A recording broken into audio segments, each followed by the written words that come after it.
guys, it's Kristen, and today we're talking about the first season of the new spy thriller, Killing Eve. The show is based off of the Codename Villanelle novella series by Luke Jennings, and it's been developed into a TV show by Phoebe Waller-Bridge, who's best known for creating and starring in the show Fleabag.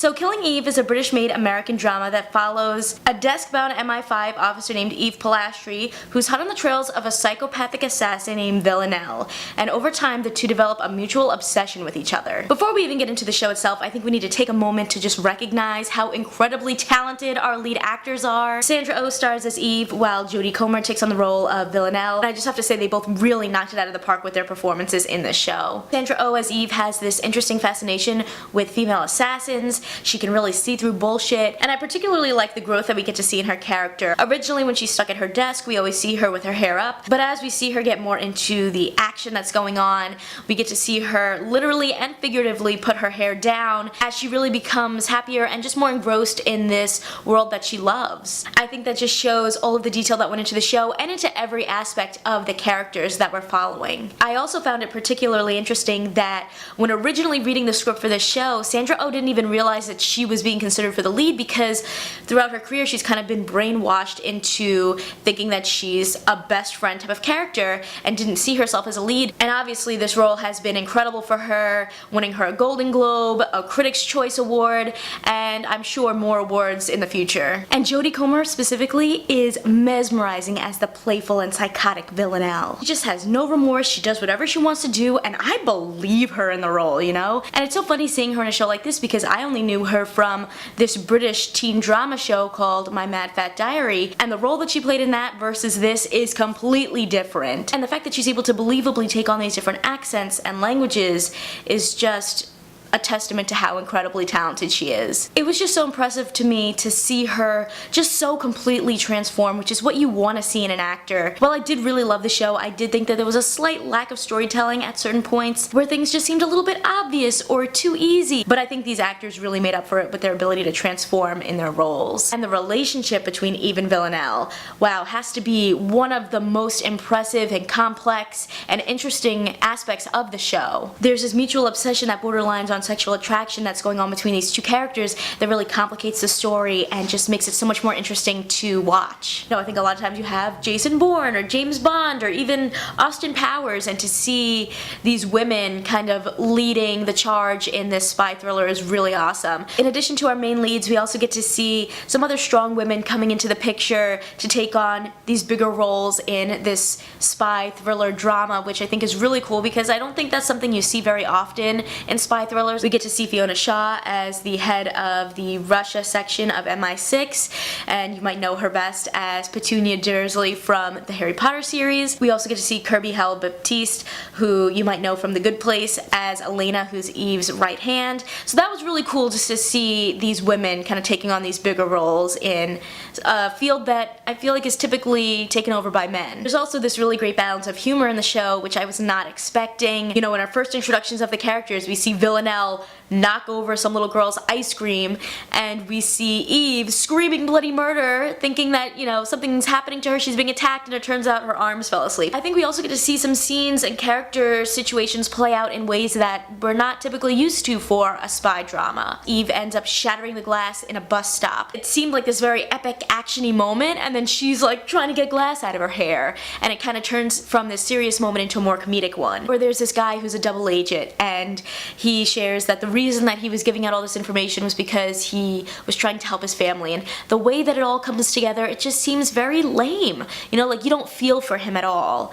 You know, he's not a sympathetic character. We even get to see Villanelle, who's a brutal assassin, kind of flounce around in this pink eccentric looking dress. I think they gave the characters a kind of unique twist, and even some of their reactions are things that you wouldn't necessarily expect them to have. There's even moments where like the show itself is kind of adding this humor that you don't expect. Like we get to learn that one of Villanelle's past crimes was chopping off a guy's knob. And then the next scene that we immediately see is Villanelle cooking sausages on a stovetop. So it's kind of very cheeky and poking fun at things that are kind of dark. I also think the music in this show was really on point and just kind of brought you more into this world and kind of, again, gave you like little cheeky nods to things that were going on in the scenes. I think the way that they went about the music was also really smart. And the suspense that the show built, oh my gosh. There's one scene that I just, even thinking about it now, I'm like, oof, it like gets you. One of the most stressful scenes in the whole series had to be when Bill followed Villanelle into the club, because you know, clubs, they're packed.